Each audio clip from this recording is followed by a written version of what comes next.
Hello everyone, welcome back to Kiraj academy. I am Kanika and आज हम बात करेंगे आईपीसी के क्रिमिनल ब्रीच ऑफ ट्रस्ट के बारे में, जो कि पढ़ा जाता है अंडर सेक्शन 405 ऑफ आईपीसी। तो क्या कहता है ये सेक्शन? एक सिंपल लैंग्वेज में अगर मैं आपको समझाऊँ तो हम कैरियर वाले को अपना सामान देते हैं क्योंकि वो इधर से उधर हमारा सामान पहुँचाएगा, ठीक है। तो हम उसे ट्रस्ट बेस पर देते हैं, ठीक है। तो वो अगर सामान ना पहुंचाए, वो कहीं और ही लेके चला गया उस ट्रक को, राइट। तो ये क्रिमिनल ब्रीच ऑफ ट्रस्ट है ये, ठीक है। हमने अगर बैंक में पैसे जमा कराए हैं या फिर हमारा लॉकर है बैंक में, ठीक है, और वहाँ से वो चीज़ें गायब हो जाती हैं, तो हमने बैंकर के ऊपर ट्रस्ट किया था, और अगर ये चीज़ें होती हैं तो इसमें ये भी क्रिमिनल ब्रीच ऑफ ट्रस्ट में ही आएगा। अब पढ़ लेते हैं इसे। इसके एसेंशियल इंग्रेडिएंट हम देखेंगे। Accused must have been interested. Interested क्या है? उसका मतलब उसको सौंपी गई है वो चीज़, ठीक है। तो इंटरेस्टेड वर्ड यहाँ पे बहुत इंपॉर्टेंट है। इंटरेस्टेड विद प्रॉपर्टी और विद एनी डोमिनियन। डोमिनियन मतलब उसका कंट्रोल है उस प्रॉपर्टी के ऊपर।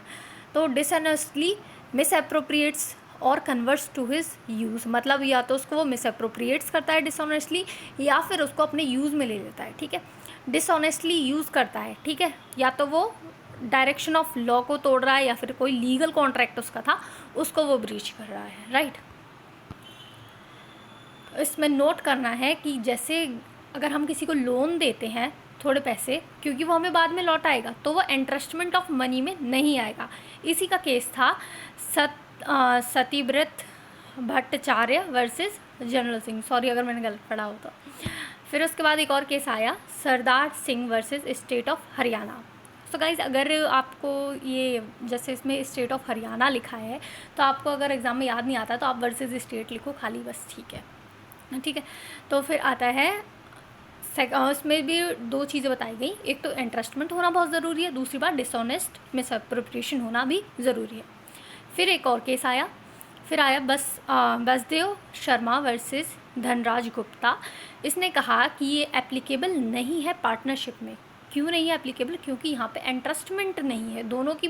मतलब पार्टनरशिप का मतलब क्या हुआ कि मतलब दोनों एक साथ इन्वेस्ट कर रहे हैं, तो इंटरेस्टमेंट क्या हुआ उसमें, है ना। फिर अब देखते हैं हम डिफरेंस क्या हुआ। देखो डिफरेंस है criminal breach of trust and criminal misappropriation के बीच में। ये डिफरेंस है कि क्रिमिनल ब्रीच ऑफ ट्रस्ट में इंटरेस्टमेंट होता है, जो मैंने आपको बताया। ये इसमें सबसे मेन है। अगर क्रिमिनल ब्रीच ऑफ ट्रस्ट की बात हो रही है, इंटरेस्टमेंट वर्ड लिखना ही है, ठीक है। और जो क्रिमिनल मिसअप्रोप्रिएशन है उसमें चीज़ें नेचुरली आती हैं। क्रिमिनल मिसअप्रोप्रिएशन क्या होता है, जैसे मैंने लास्ट उसमें बताया था, पर यहाँ पे भी थोड़ा सा बता देती हूँ कि जैसे सड़क पे किसी को पर्स दिख गया, ठीक है, तो उसने उठा लिया कि चलो जिसका है मैं उसको बाद में दे दूँगा। अब उसे पता भी चल जाता है कि किसका है पर्स, लेकिन वो उसके बाद भी नहीं लौटाता, तो ये क्या है? क्रिमिनल मिसअप्रोप्रिएशन हुआ, ठीक है। लेकिन हाँ, अगर 1 रुपया किसी को सड़क पे मिल गया तो उसके लिए क्रिमिनल मिसअप्रोप्रिएशन नहीं होगा, लेकिन 1 लाख रुपए अगर मिलेंगे तो उसके लिए ज़रूर होगा, क्योंकि उसने रिपोर्ट वगैरह कभी कराई होगी, ठीक है। हम तो इसके बारे में पढ़ने बैठ गए। क्रिमिनल ब्रीच ऑफ ट्रस्ट देखो भाई, मूवेबल प्रॉपर्टी के लिए होता है क्रिमिनल मिसअप्रोप्रिएशन, लेकिन ऐसा कुछ क्रिमिनल ब्रीच ऑफ ट्रस्ट में नहीं दिया हुआ। फिर आता है सेक्शन 406, तो punishment for criminal breach of trust, जो कि बताई गई है 3 साल या फिर फाइन या फिर दोनों। फिर आता है section 407, criminal breach of trust by carrier. तो जो मैंने कैरियर वाला एग्जांपल दिया था, अब इसमें क्योंकि ट्रस्ट थोड़ा बढ़ गया तो इसलिए 7 साल की सज़ा और फाइन। फिर आता है criminal breach of trust bye clerk और सर्वेंट, इसमें भी 7 साल की सज़ा ही मिलेगी। देन लास्टली आता है criminal breach of trust by public servant, banker, merchant और एजेंट।